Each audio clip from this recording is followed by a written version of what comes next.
Good evening, and welcome to tonight's edition of That's the Way I See It. Tonight I'm coming to you from the Fireman Cave right here at the Hacienda, a little place that me and the dogs, we kind of hole up in and kind of chill out and take a break from the day. Well, tonight I'd like to talk to you about something that I've thought about a lot today, and I've come to the conclusion that just maybe I've been a little harsh on President Obama. Now let me backtrack here and give you a little history. Last week, I was listening to the radio, and I heard a question posed to the White House spokesman. I don't recall her name at the time, but the question was, has the president lied to the American public? Well, her answer was this.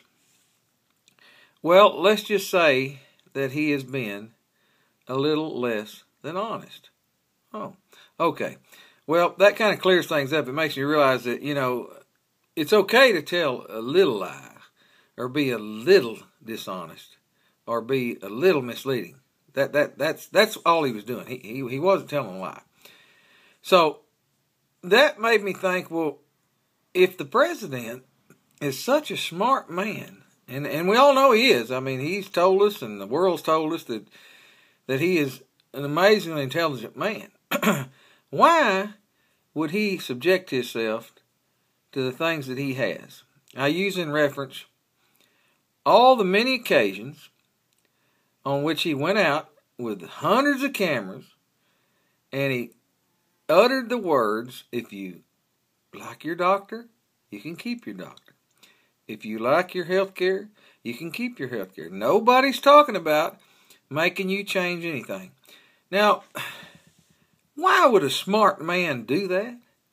Why would a man of his intelligence even set himself up for somewhere down the road somebody to come in and say, you're lying, Mr. President? Well, I think I may have found the answer to that.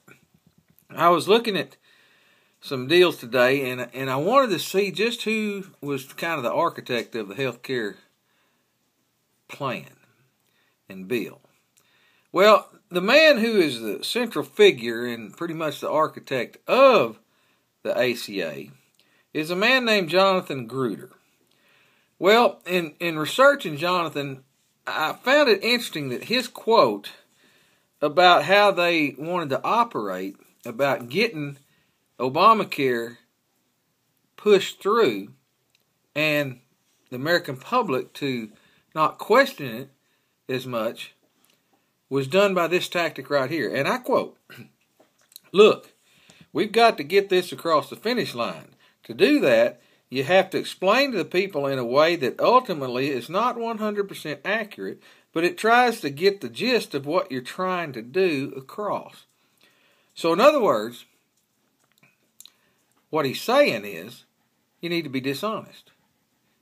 You don't need to tell the American people exactly what's in the bill you're trying to shove down their throats. So therefore, they won't kick up a stink and cause problems for you. So that may explain why President Obama said what he said. Even though today he's going back and saying, well, that's not really what he said, but that's another story. So I've come to the conclusion that here's our problem. It's not that the president is lying to us.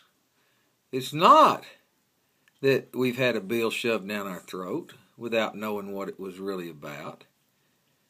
It's all about the nature of the business in Washington, D.C.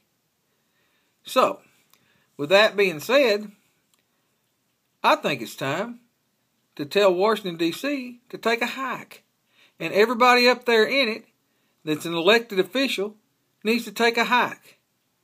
It's time to tear down the house and start over. This old nature of the business crap, it's long overdue. We got to get it out. And the only way we're going to do that is if we as Americans go find quality candidates, which today in this age, that's a hard thing to do. Get them elected. Go support them. Don't reelect anybody. In the next 2 elections, or wherever how many elections there's coming up that people are up for re-election, don't vote anybody back in. Don't re-elect anybody. Start over. Start over. We may make mistakes there. We may get somebody that's just like the idiots we got up there now. But if we do, kick them out. We have the power. We have the power to do it. All we have to do is get up off our butts and do it. Now, that's the way I see it. And with that, I'm going to say good night. And God bless America.